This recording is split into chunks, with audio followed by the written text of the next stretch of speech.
আমরা সহযোগিতা ইনশাআল্লাহ আমির জামাত এখন ব্রিফিং করবেন। এর পর্যায়ে শাহরি কাঁচাবাজারে আমাদের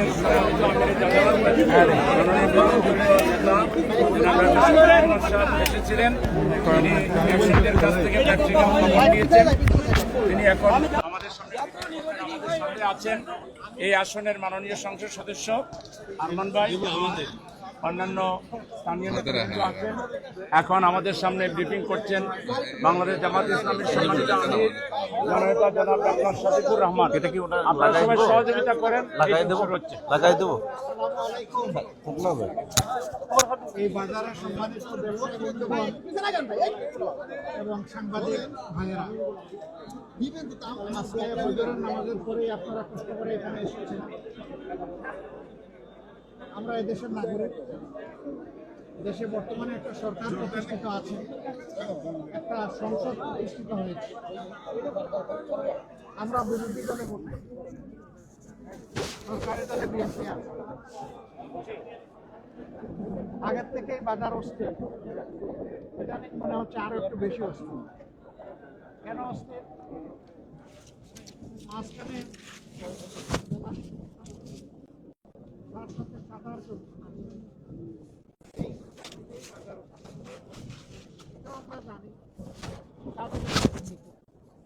এটাও আমরা জানি, এই যে একটা বিশাল আরো মার্কেট আছে, এখানে যে দোকানগুলো আছে দোকানগুলো ভাবে যারা ব্যবসা করে তারা পায় না। এখানেও দোকানদারি নীরব চাঁদাবাজি আছে, কিন্তু মুখ চেপে কথা বলতে চায়, আবার মুখ চেপে রাখা হয়। কারা করে চাঁদাবাজি? আফ্রিকার জঙ্গল থেকে এসে কেউ করে না, এখানেই আমাদের সাথে চলাফেরা করে, উঠা বসা করে, বসবাস করে এই লোকেরাই করে।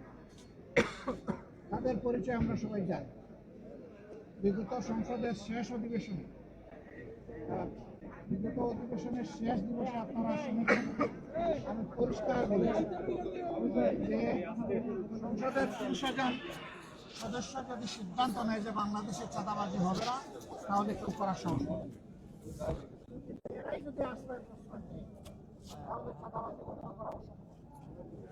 আমরা চাই চাঁদাবাজিটা বন্ধ হোক। আপনারা চান কিনা? কারণ সাংবাদিক হই, ব্যবসায়ী হই, ভোক্তা হই, সাধারণ নাগরিক হই, আমাদেরকে তো বাজারে আসতে হয় পণ্য কেনার জন্য। আমি না হয় একটা পণ্যের ব্যবসা করি, কিন্তু আরো ১০০টা পণ্য যে আমার কিনা লাগে, ওখানে গিয়ে তো আমাকে বিড়ম্বনার শিকার হবে। মানুষের না বিশ্বাস, বিশেষ করে স্বল্প আয়ের মানুষ যারা, তাদের অবস্থা এখন বেঁচে থাকাই তাদের জন্য কঠিন হয়ে গেছে। আমাদের নাগরিক দায়িত্ব, জনগণ আমাদেরকে ভোট দিয়েছে, এখানে এই আসনের এমপি সাহেবও আছেন, আমি আছি, আমাদের ঢাকা মহানগরী উত্তরের আমির সেলিমউদ্দিন সাহেব আছেন, আমাদের নির্বাহী পরিষদের সদস্য জনাব মোবারক হোসেন সহ আরও অনেকেই আছে। আমরা আজকে মহড়া দিতে আসিনি, অ্যাকচুয়ালি বাজারটাকে বুঝতে এসেছি। আমি গত ৯ তারিখ জাপান সফর শেষে যখন দেশে ফিরি, তখন এয়ারপোর্টে আপনারা অনেকে ছিলেন। সেখানে একজন বন্ধু প্রশ্ন করেছিলেন, সাংবাদিক বন্ধু, যে বাজার অস্থির, মানুষের জীবন এখন অতিষ্ঠ হয়ে উঠেছে, আপনারা এই ব্যাপারে কি করবেন, কি বলবেন? আমি বলেছিলাম যে আমি বাজারে না গিয়ে কথা বলব। আমি সেই বাজার দেখতে এসেছি, আড়ত বাজারে এসেছি, খুচরা বাজারেও যাব, এবং মুকাম যেখান থেকে উৎস সেখানেও আমরা খবর নেব, যাবো দরকার নিয়ে আমরা অবশ্যই কথা বলব। আমরা গভীরভাবে যেটা বিশ্বাস করি, জায়গায় জায়গায় মধ্যস্বত্বভোগী, সিন্ডিকেট এবং চাঁদাবাজির কারণে এখানে যারা ব্যবসায়ী আছে তারাও কিন্তু ভালো ব্যবসা করতে হবে। আমরা যারা ভোক্তা আছি, আমরা ন্যায্য মূল্যে আমাদের পণ্যগুলো পাই না। কৃষক তার উৎপাদিত মূল্যের ন্যায্য মূল্য পায় না, মাঝখানে অন্যদের পেটে ঢুকে যায়। আমরা ওইটা ভাঙতে চাই। কোন দিন ভাঙতে পারবো আল্লাহ ভালো জানেন, কিন্তু আমাদের লড়াই শুরু হয়েছে, এই লড়াই চলবে, আমরা থামবো না। আমাদের আওয়াজ, আমাদের প্রতিবাদ, আমাদের দাবি সংসদের ভিতরে এবং বাইরে সব জায়গায় অব্যাহত থাকবে। এই দেশটা আমরা সবাই মিলেই ভালো করতে পারবো, একা কেউ পারবে না, একা কোনো দলও পারবে না। জনগণের সহযোগিতা দরকার। দেশ তো জনগণের জন্য, দেশ জনগণের। দেশের মালিকও জনগণ, আর দেশ হচ্ছে জনগণের জন্য। এই জন্য জনগণের জন্য আমাদের লড়াই সংগ্রাম ইনশাল্লাহ অব্যাহত থাকবে। তো এইখানে কি কোনো ব্যবসায়ী আছেন নাকি আপনাদের দুঃখ কষ্টের কথা বলতে চান? আপনি বলবেন, আসেন সামনে আসেন, বলেন আপনি, আমরা শুনছি। বিসমিল্লাহির রহমানির রহিম। আমাদের এখানে সমস্যা, যেমন এই ঘরগুলো সরকারিভাবে দেওয়া হয়েছে, সরকারের ভাড়া হলো 5,000 টাকা। অথচ এই ঘরগুলো যারা পাইছে মালিক, তারা ভাড়া নেয় 1 লাখ থেকে 1.5 লাখ টাকা। 1 লাখ টাকা ভাড়া আছে, 90,000 টাকা ভাড়া আছে, 60,000 টাকা ভাড়া আছে ঘর বুঝে। এই ব্যবসা সরকার নেই 5,000, জি 13 টাকা স্কোয়ার ফিট, এসব সরকার আর কি ভাড়া নেয় 13 টাকা স্কোয়ার ফিট। জি, ওই হিসাবে 400 স্কোয়ার ফিট ঘর আছে, ভাড়া যা আসে। কিন্তু মালিকরা ভাড়া নিচ্ছে 1 লাখ, কেউ কোনো ঘর প্রতি 1.5 লাখ। এই মালিক কারা? মালিক ওই যে বিগত সরকার আমলে মালিক যারা তো পাইছে সরকার, সরকার। তাইলে আবার মালিক কারা? মাছ না, এই ঘরগুলো বরাদ্দ হয়েছে বিভিন্ন জনের নামে। বিভিন্ন জনের নামে। বিগত সরকার আমলে যারা ব্যবসা করে তারা ঘর পায় নাই, বিভিন্ন রাজনীতির নেতারা পাইছে ঘর। কিন্তু আমরা যারা সাধারণ তারা ব্যবসা এখানে ব্যবসা করে না করে না করি, আমরা সাধারণ মানুষ। তো কিন্তু এখন তো ওই সরকার নাই, তাইলে এখন তো আর ফ্রি হয়ে যাওয়ার ওইটাই বহাল আছে। ওটা বহাল আছে। জি, যেমন আমরা ঘর পাইছি, আমাদের বুঝিয়ে দিচ্ছে না। আজ 1 বছর আগে আমরা টাকা দিয়ে রাখছি, সেই ঘর আমাদের দেয় না। কালি আমরা ডিসি অফিসে আসছি, ঘুরাইতেছে, আজ না কালকে ঘুরাই দেয় না। আর কি সমস্যা? একটা হলো যে আপনাদের 5,000 টাকায় যেটা পাওয়ার কথা, সেটা আপনাদেরকে অ্যালটমেন্ট না দিয়ে রাজনৈতিক নেতাদেরকে দিয়ে রেখেছে। জি, জি, এবং এইখানে 60,000 থেকে শুরু করে 1 লক্ষ পর্যন্ত আপনাদেরকে গুনতে হয় প্রতি মাসে, এই তো? জি। আর কোন সমস্যা? আর সমস্যা আছে যেমন নীরবে চাঁদাবাজি হয়, এগুলো আমরা বলতে পারবো না। নীরবে কোন চাঁদাবাজি? এটা হয় যেমন বিভিন্ন ঘরের থেকে টাকা নেয়, আছে ঘর দখল করে খায়, ঠিক আছে, এরকম কিছু আছে। ওইটা কি ওই 60,000 1 লাখের বাইরে? হ্যাঁ, ওগুলো বাইরে, মানে ওগুলো আমাদের দোয়া লাগে না। কিছু ঘর এরকম আছে আর কি, ওই টাকাগুলো তারা নেয়। তার কাছে আরো কিছু আছে, যেমন মাদকের একটা সমস্যা আছে এই ব্যাপকভাবে। তো এই যে চাঁদা যেটা নেয়, এটা তো আপনারা বাড়ি থেকে জায়গা জমি বিক্রি করে তাদেরকে দেন নাকি? না না, আমরা এখানে ব্যবসা করে দিই আর কি, দিনাদাই করে দিচ্ছি। তার মানে হচ্ছে যে জিনিসটার দাম আজকে 10 টাকা হওয়ার কথা, আপনি চাঁদা দেওয়ার কারণে বাধ্য হয়ে এটা 12 বা 13 টাকায় আপনাকে বিক্রি করতে হয়। এটাই। অর্থাৎ এটার ভার গিয়ে পড়তেছে, বোঝা গিয়ে পড়তেছে জনগণের ঘাড়ে। জি, এটাই তো? জি। তা আপনি যে কথা বললেন, এখন আপনার ভীষণ লাগবে যে? লাগতে তো পারেই। লাগতে পারে? জি, সাহস আছে? বাড়ি কোথায়? ইনশাআল্লাহ রাজবাড়ি জেলা। রাজবাড়ি। রাজকীয় মন। জি, ইনশাল্লাহ আল্লাহ আপনাকে সাহায্য করেন। আমিন। কথাটা সত্য বলেছেন তো? জি, জি। বাড়াইয়ে তো বলেন নাই।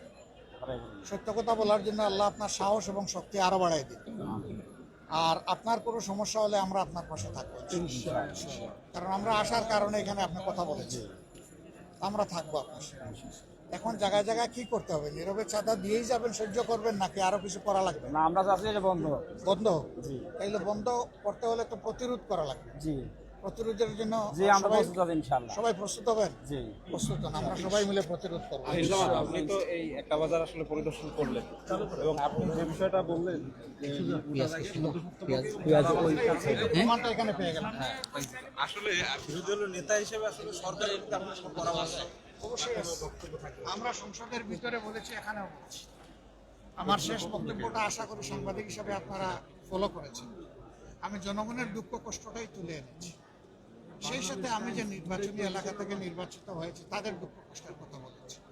সামগ্রিকভাবে আমার বেশিরভাগ কথা ছিল জাতীয় জীবনের সাথে সম্পর্ক। এ কথাগুলো আমরা তুলে এনেছি। এগুলা নিয়ে আমরা সংগ্রাম করব, এগুলা নিয়ে মাঠে নামবো, এগুলা নিয়ে আওয়াজ তুলবো, এগুলা নিয়ে জনগণকে সংগঠিত করব এবং একটা সময়ের ব্যবধানে ইনশাল্লাহ এই যন্ত্রণা থেকে আমরা জনগণকে মুক্ত করবো ইনশাল্লাহ। ইনশাল্লাহ। সবাই আসছেন কষ্ট করে, ভাই অনেক ধন্যবাদ আপনাদেরকে। আপনারা ভালো থাকবেন এবং আপনাদেরকে আমি অনুরোধ করব যে জনগণের এই সুখ দুঃখ ব্যথা বেদনার কাহিনী আপনাদের মিডিয়াতে যেন নিয়মিত উঠে আসে, তাহলে জনগণ কিছুটা হলে স্বস্তি পেয়ে যেতে পারে। সামাজিক সচেতনতা যখন বাড়বে, তখন আমরা সবাই মিলে যারা দুষ্কৃতিকারী, যারা দুর্নীতিবাজ, যারা চাঁদাবাজ, তাদেরকে সবাই মিলে ইনশাল্লাহ আমরা রুখে দিতে পারবো ইনশাআল্লাহ। ভালো থাকবেন সবাই। আসসালামু সবাইকে আলাইকুম। ধন্যবাদ। আসসালামু আলাইকুম। এদিকে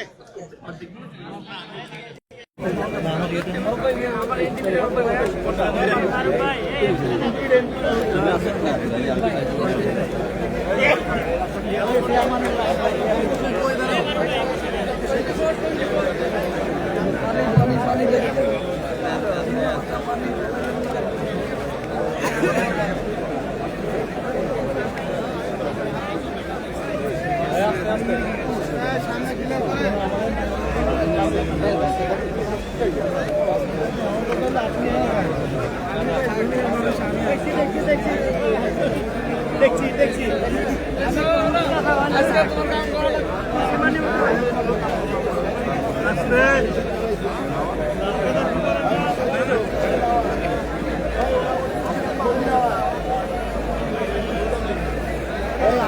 কারো ক্ষতি জানি না করে জানি কারো ক্ষতি না হয় ভাই আস্তে আস্তে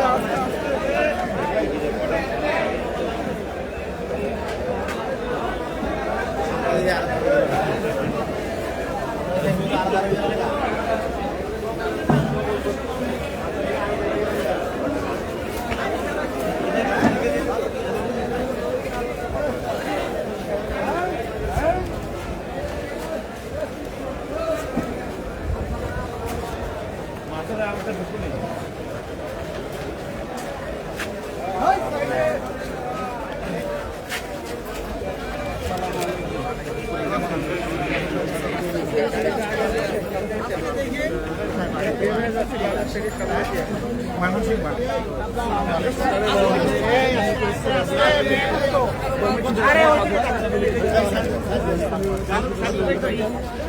কি কিনলেন কি কিনলেন করলা কিনছেন আর কি কিনছেন রুটি কিনছেন করলা কতটুকু কিনেছেন 5 কেজি কত দাম কত 200 আমার পক্ষ থেকে আলহামদুলিল্লাহ আলহামদুলিল্লাহ না না আমি তো বরকতের জন্য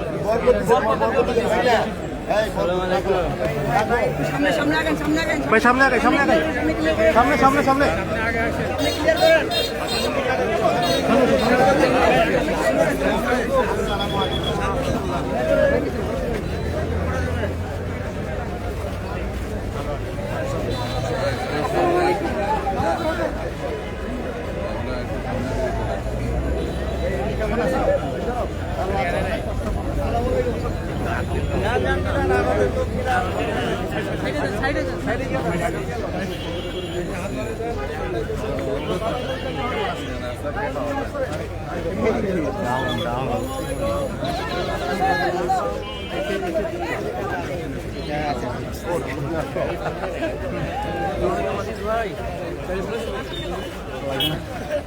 আসসালামু আলাইকুম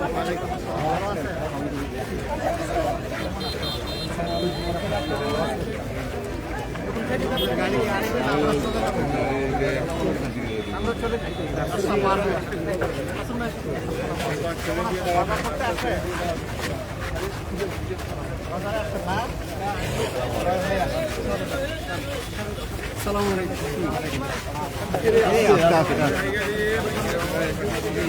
সাথে সাথে হাঁটেন না ভাই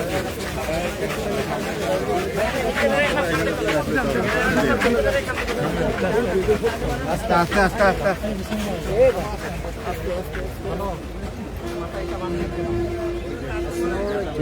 চেঞ্জ ভেঙে আমরা আগে দিলেন তবে আসুন আমরা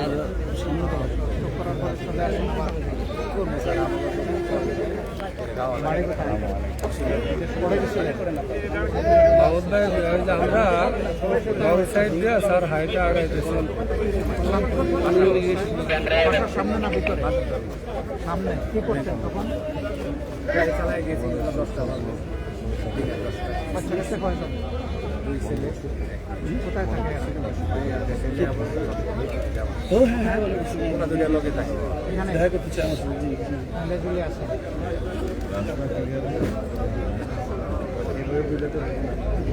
চিকিৎসা করায় কিছু খায়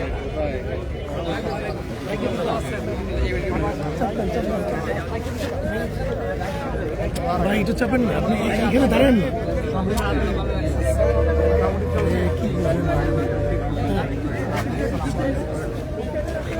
সামনে থেকে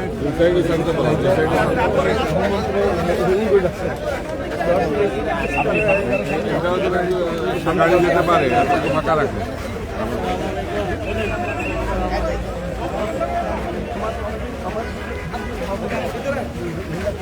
মোর্শেদ ভাই লোক জুতা পাইতেন রিক্সা যেতে দেন গাড়ি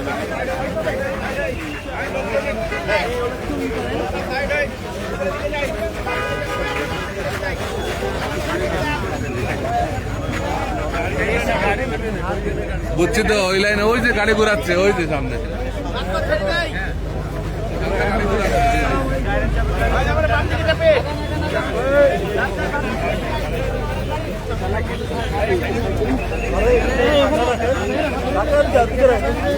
আগে যান